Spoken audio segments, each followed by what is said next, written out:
नमस्कार, खबर हिमाचल प्रदेश में आपका स्वागत है। मैं हूं आपके साथ भावना त्रिपाठी। रुक करेंगे प्रदेश के तमाम बड़ी खबरों की ओर। बीजेपी के राष्ट्रीय अध्यक्ष जेपी नड्डा चुनाव प्रचार थमने के बाद परिवार सहित बिलासपुर स्थित कुलदेवी शक्तिपीठ माता नैना देवी के दरबार पहुंचे। इस दौरान उन्होंने वहां मां माता की विधिवत रूप से पूजा अर्चना की और वहीं पर माता के प्राचीन हवन कुंड में आहुतियां डाली और कन्या पूजन भी किया और चुनावों में जीत के लिए मां से आशीर्वाद भी लिया। वहीं पुजारी वर्ग की तरफ से उन्हें माता की चुनरी और प्रसाद भेंट किया गया।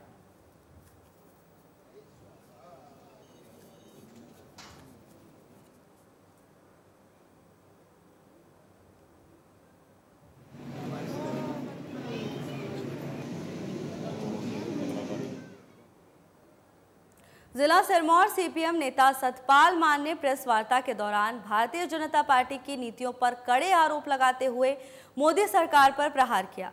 सतपाल मान ने वर्तमान कांग्रेस पार्टी की सरकार से आग्रह भी किया है कि जो संस्थान बंद किया है उन्हें पुनः खोला जाए।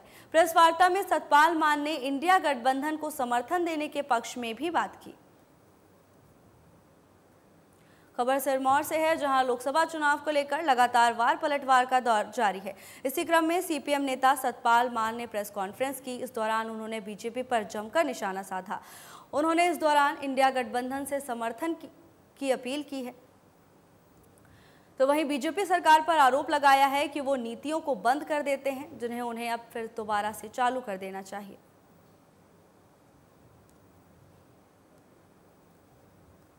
का जो ये तालमेल बना है, वो तालमेल इसलिए बना है कि हिंदुस्तान की जो सरकार, मोदी सरकार है, उसने पूरे देश के अंदर पूरी व्यवस्था को तहस नहस करके रख दिया है। और इसलिए आज के जो दौर में जो समाज की लड़ाई लड़ने वाले जितनी भी पॉलिटिकल पार्टियां हैं, जो सेकुलर पार्टियां हैं, उनकी एक ऐसी सोच है। और ये बात सही भी है कि क्योंकि मोदी ने आज से जो 10 साल पहले और जो गारंटियां दी थी कि यहाँ पे रोजगार की जो व्यवस्था करेंगे, वो 2 करोड़ रोजगार मिलेगा, जो क्या नाम करें, यहाँ पे तमाम तरह की जो हिंदू मुस्लिम की बात है जो वो लोग करते हैं उसके खिलाफ है।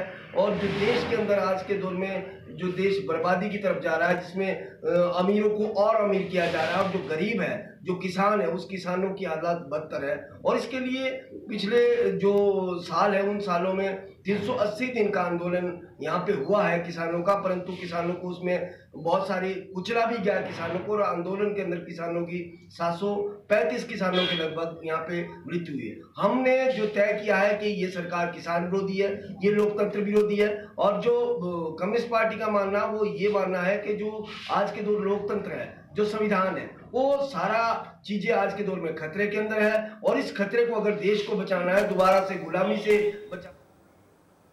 1 जून को होने वाले लोकसभा और विधानसभा उपचुनाव को लेकर प्रचार थम गया है।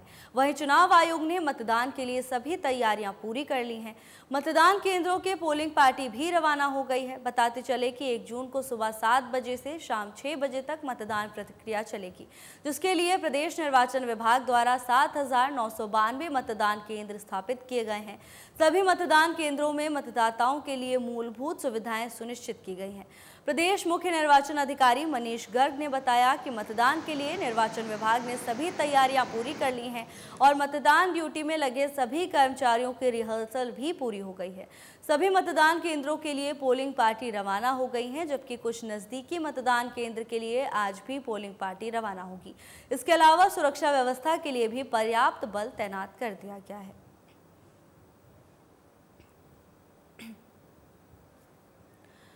लोकसभा चुनाव को लेकर प्रचार का दौर अब थम गया है, जिसके बाद जिला निर्वाचन विभाग पूरी तरह से अलर्ट मोड पर नजर आ रहा है। पोलिंग पार्टियों के लिए मतदान केंद्रों के लिए पोलिंग पार्टियां रवाना हो गई हैं, तो वहीं पुलिस प्रशासन भी पूरी तरह से अलर्ट मोड पर है। लोकसभा चुनाव के अंतिम चरण के लिए जिला निर्वाचन विभाग पूरी तरह से अलर्ट मोड पर नजर आ रहा है। मतदान कर्मियों को पोलिंग बूथ पर रवाना कर दिया गया है, तो वहीं मतदाताओं की सुरक्षा और उनको सुविधा मुहैया भी कराने के लिए मुस्तैदी से काम किया जा रहा है। मतदान को लेके पूरी तैयारियां कर ली गई हैं। चुनाव प्रचार जो है वो 6 बजे थम जाता है और 48 hours before the last time of poll. और इस दौरान जो हैं जैसे ड्राई डेज भी डिक्लेयर किए गए हैं और जो 1 जून को पेड हॉलीडे भी डिक्लेयर की गई है सभी प्रकार के एम्प्लॉयज़ के लिए। और जो इसके अलावा जो सारी तैयारियां हैं वो कर ली गई हैं, ट्रेनिंग्स करवा दी गई हैं पोलिंग पार्टीज़ की। पोलिंग पार्टीज़ का डिस्पैच भी स्टार्ट हो गया है, काफ़ी हद तक कंप्लीट हो गया है।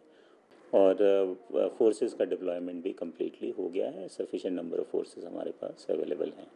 तो इस प्रकार सभी तैयारियां जो हैं वो पूर्ण कर ली। हिमाचल प्रदेश के जंगलों में आग लगने की घटनाएं थमने का नाम नहीं ले रही। बीते एक सप्ताह में आग की घटनाओं में 3 गुना वृद्धि हुई है। बता दें, इस बार की घटनाओं ने बीते 4 सालों का रिकॉर्ड तोड़ दिया है। वन विभाग के मुखिया राजीव कुमार ने बताया कि 10,000 हेक्टेयर से ज्यादा की भूमि की वन संपदा राख हो चुकी है और आंकड़ा लगातार बढ़ रहा है। उन्होंने कहा कि 3 करोड़ 5 लाख का नुकसान अभी तक वनों को हो चुका है। उन्होंने बताया कि पिछले 10 सालों में एक साल छोड़कर आगे के मामले बढ़ रहे हैं। 2021 से 22 में जंगलों में आग लगने की मात्र 33 घटनाएं सामने आई थी। 2022 और 23 में ये घटनाएं बढ़कर 860 पहुंच गई थी और 2023 से 24 में जंगलों में आग लगने की 681 घटनाएं सामने आई हैं। इन घटनाओं में इस दौरान गिरावट भी दर्ज की गई। वहीं 2024 से 2025 के अनुसार वर्तमान समय में ही ये घटनाएं 1100 के पार पहुंच चुकी है। बढ़ते तापमान के साथ वन संपदा को भारी नुकसान पहुंच रहा है। आंकड़ों के अनुसार एक साल छोड़कर लगातार आगजनी की घटनाओं में बढ़ोतरी होती जा रही है, जिसको लेकर पुलिस प्रशासन अलर्ट है। हालांकि तापमान के कारण लगातार वन संपदा को नुकसान पहुंच रहा है। अब तक 10,000 हेक्टेयर वन जलकर राख हो चुके हैं, जिसके कारण वन संपदा को भारी नुकसान हो रहा है।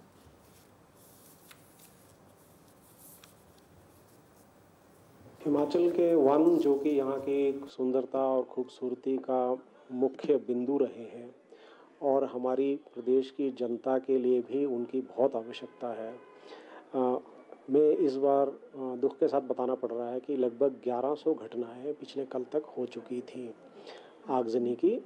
इसमें लगभग हमारा 2200 हेक्टेयर के करीब पौधरोपण का नुकसान हुआ है और अन्य जो है 7,800 नेचुरल जंगल में आग लगी है और लगभग 10,000 हेक्टेयर अगर हम टोटल बात करें लगभग 3 करोड़ 5 लाख रुपए का नुकसान कल शाम तक हमने आंका था।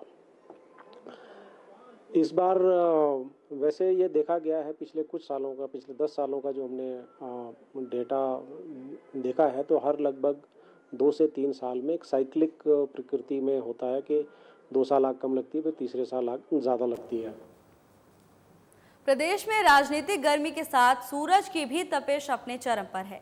इस सीजन में गर्मी ने गत 10 सालों के रिकॉर्ड तोड़े हैं। इस बढ़ती गर्मी से जहां फसलों को नुकसान हो रहा है, वहीं लोग भी बेहाल हैं। बता दें कि गत 24 घंटों में शिमला सहित कुछ क्षेत्रों में बारिश से तापमान में हल्की गिरावट आई है। वहीं लोकतंत्र के महापर्व पर इस गर्मी से कुछ हद तक राहत मिलने के आसार हैं। बता दें, मौसम विज्ञान केंद्र ने अगले 3 दिनों तक प्रदेश के कुछ क्षेत्रों में वर्षा की संभावना जताई है। हालांकि मैदानी क्षेत्रों को अभी इस गर्मी से निजात के लिए इंतजार करना पड़ेगा। मौसम विज्ञान केंद्र के निदेशक सुरेंद्र पाल ने कहा कि शिमला में वर्षा से तापमान में गिरावट आई है। तापमान गिरकर 28.8 डिग्री तक पहुंच गया है। प्रदेश के कुछ क्षेत्रों में वर्षा से 1 से 2 डिग्री की गिरावट दर्ज की गई है। वहीं प्रदेश के 6 जिलों में बारिश से मध्यवर्ती और ऊंचाई वाले क्षेत्रों में तापमान में गिरावट दर्ज की गई है। मैदानी क्षेत्रों ऊना, हमीरपुर, बिलासपुर, मंडी, सिरमौर और सोलन में अगले 48 घंटों के लिए हीट वेव का अलर्ट जारी किया गया है। बाकी प्रदेश में मौसम ठीक रहेगा। खबर शिमला से है, जहां मौसम लगातार करवट बदल रहा है। कहीं हल्की फुल्की बारिश देखने को मिल रही है तो कहीं लोगों को गर्मी से निजात के लिए इंतजार करना पड़ सकता है। मौसम विज्ञान केंद्र के निदेशक सुरेंद्र पॉल ने कहा कि शिमला में वर्षा से तापमान में गिरावट आई है, जिससे स्थानीय लोगों को काफी राहत मिली है। तो वहीं मैदानी क्षेत्रों में अभी राहत के कोई आसार नजर नहीं आ रहे हैं। हालांकि कुछ दिनों बाद बारिश के बाद वहां भी तापमान में गिरावट दर्ज की जाएगी। पूरे देश में गर्मी कहर बरपा रही है, तो वहीं इस साल गर्मी ने बीते 10 सालों के रिकॉर्ड तोड़ दिए हैं। हालांकि हल्की बारिश के कारण लोगों को थोड़ी राहत जरूर मिलेगी।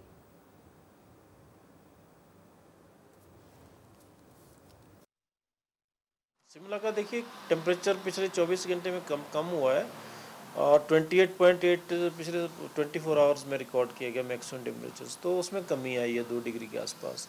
ओवरऑल हिमाचल की बात करें तो करीब 2 डिग्री के आसपास जो है प्रदेश में सभी जिलों के तापमान में कमी आई है। तापमान बढ़ना भी उसका एक कारण है, लेकिन बिल्कुल वही नहीं है, उसकी और भी वजह हो सकती है, लेकिन टेम्परेचर का बढ़ना भी एक मुख्य कारण है।